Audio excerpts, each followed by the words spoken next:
Hi, I'm David Goforth with the Cooperative Extension Successful Gardener. In the spring of the year, I will normally produce several flats worth of plants for the garden. I do this for a number of reasons. First of all, it's a lot of fun to mess with plants that time of the year. Number two, I'm sometimes experimenting with things that I cannot find in local stores. And number three, I'll have the plants when I need them. I do this in a solar greenhouse, and I want to show you today a little bit about how the solar greenhouse works, some critical components for putting together a solar greenhouse, so that perhaps you could put one together yourself. On this little solar greenhouse here, the first thing we notice is that it's running east and west. The sun rises in the east, sets in the west, and sort of in the winter it hangs around to the south like this where it can shine on the south side of this greenhouse. And we can take and insulate the north wall of the greenhouse, which I've got it insulated with cardboard and plastic basically over there. So you've got the insulated north wall where not much sunlight's coming in. You've got this south wall oriented towards the sun. The next thing besides the greenhouse orientation you want to get this slope here to where it's facing the sun. Now this is salvaged conduit here, so it had sort of a concave shape to it. Ideally it would be at about 45-degree angle from the top to the bottom here. That would pick up the most sunlight during the February-March time frame. Right in the middle of December, the sun is a little bit lower, and actually a 38-degree slope would pick up a little bit more sun during the winter, but we're normally not heating it that much during the December time frame or January time frame. We're normally waiting on over to February before we start putting plants in here. These plants that are in here right now is just some we stuck in here at the end of the season instead of letting them die outside, and they're still performing in there at this time. So in addition to the insulated north wall, the east-west orientation, and the angle right here, the other critical component is to have some water storage. And if you look in here, you can see that I've got 3 50-gallon drums, I've got a 30-gallon drum, and then I've got some 2-liter drink bottles. You want to use 2-liter drink bottles instead of milk jugs. Milk jugs will only last about 1 year, whereas the 2-liter milk bottles will last several years. I've got some in here that are at least 5 or 6 years old at this point in time. So what happens is when the sun radiates heat in here, it will soak into the water, and then at night it will come from the water back out into the air and keep the plants alive. This particular greenhouse here, we've had a 14-degree temperature out here this winter, and this temperature in here was at 33 degrees, which there's a few of these plants got a little bit of damage at that temperature, but basically they're still alive here after a 13-degree night inside. During the spring, we can actually do just a little bit better than that with a couple of techniques that we might use to try to keep our vegetable plants alive.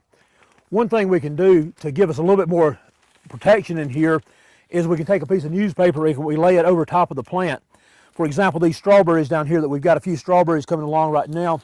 If it's going to go down real cold tonight, we could put this right here on top of them. Then the water would condense out of the air onto this newspaper, and then it will freeze, and the latent heat from the water freezing will actually protect the strawberries, and we'll get 2 or 3 more degrees of protection like that. The other thing we can do is we can actually cover this outside with a blanket of some type. This is the one that I use right here, and this I can pull over the greenhouse completely and block it. I'll do this when it gets dark. I'll cover over it, and then I'll remove it once the sunlight starts shining the next morning on the very cold nights. And again, I've recently revamped this greenhouse, so I don't know exactly what it'll do, but I took it down to 15 degrees in the spring of the year very easily. I took it down to 19 degrees last year on the Easter freeze. When it was outside temperature was 19 degrees, the inside temperature was still around 41 degrees. And so it's very easy to cover these things and protect plants down to a certain point. We typically will calculate for every square foot of glazing, we will try to have 1 gallon of water for storage. This will typically hold enough heat over the night to keep the greenhouse in pretty good shape in this climate right here. In this particular greenhouse, I've got a little bit more than that. I think I've got about 150 square foot of surface area, and I've got closer to 200 gallons of water in there, but this works very well. Here's some of the 2-liter bottles that we have here for water storage. Some people will put black food coloring in there. I'm not sure that's really critical. It seems to work okay here. You'll have some water movement in and out of the smaller container, and that sort of supplements what you have moving in and out of the bigger containers. Here's an example of the barrel. This is a blue barrel Got a green one here. The color, I think, makes a little bit of difference, but it's not something that you really have to be obsessive about. But get a little bit of dark color here will pick up the energy from the sun shining on that, where it can release it back this during the night.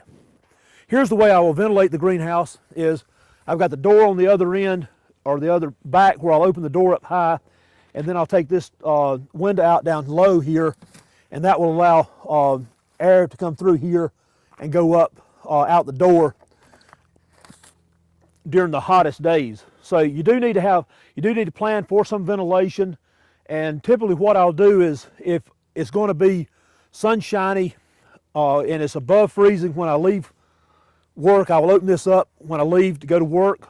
And then if it's going to sort of be cold on up in the day, I'll typically leave this closed, and the water in there can pick up enough heat till it will not overheat the greenhouse during the day. Now, the other thing you need to make sure is that you've got very low infiltration, very little water, or air rather, getting into the bottom here and going out the top. What I've done on this one here is I've used duct tape here with staples through the duct tape to attach the plastic to the frame, and that gives me a pretty good insulation. The other thing I've done is I've pulled the top over the side so that, again, heat floating up at night will tend to go up that way, and it's harder for the heat to get out. But you don't want infiltration where you've got holes up high and holes down low, or you'll really degrade the performance of the greenhouse if you're doing that. While I've been very pleased with this particular setup right here, there are a couple things I will warn you about. First of all, you cannot control your temperature, so you're getting fluctuation. That will give you a longer crop cycle. I normally start my tomatoes that I'm going to plant in the garden, I'll normally start them around February the 15th, so you've got a longer crop cycle.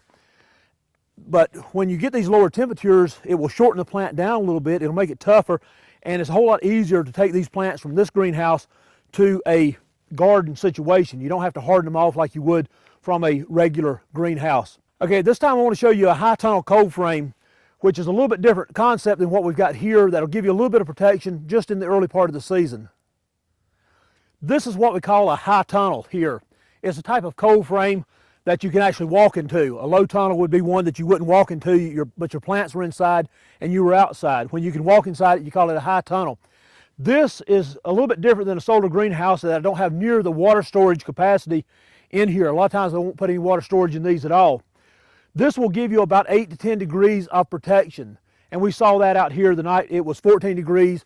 Inside the greenhouse it was 22 degrees. And I'm going to do a few things to tighten it up, hopefully get a little bit better performance for that. With a high tunnel like this, you're looking at around March 15th for our climate here. On March 15th, I'll look at the long-range forecast, and if they're not predicting any real cold dips, I will probably go ahead and put my plants out here at that particular time. I'm probably going to plant some tomatoes in this high tunnel this particular year. So let's go inside and take a look at a few things right here. Let me open this door here, and we'll go in.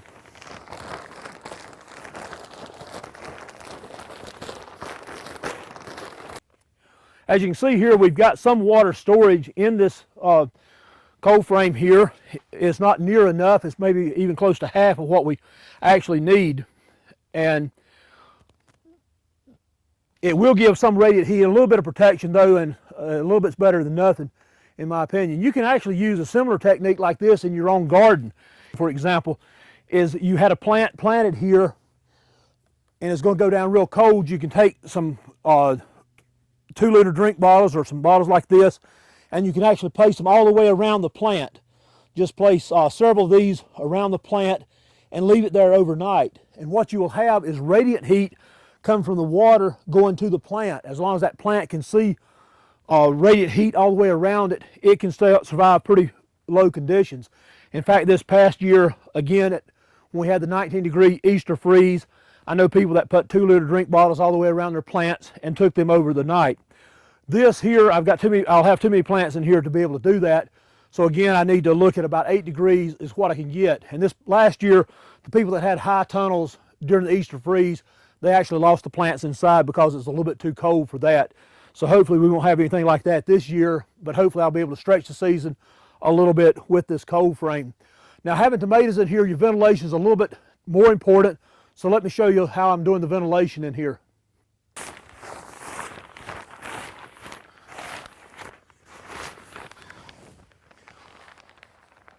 This is the way I'll ventilate the inside. It's real critical that I don't get temperatures over 90 degrees on the tomatoes themselves when they're growing, when they're blooming. And so to do that, I'm going to pull the sides up like this, and I have both ends open where the air can move in here. It may still heat up above this point, but as long as I get the plastic up to a certain point and keep it there, that'll keep the air moving around the tomato plants themselves and prevent them from overheating. Well, that gives you a couple of techniques that you can use to extend the growing season, either through a solar greenhouse or a high tunnel or a low tunnel. If you have any questions about these techniques, give me a call at the office. And until next time, plan and plant for a better world.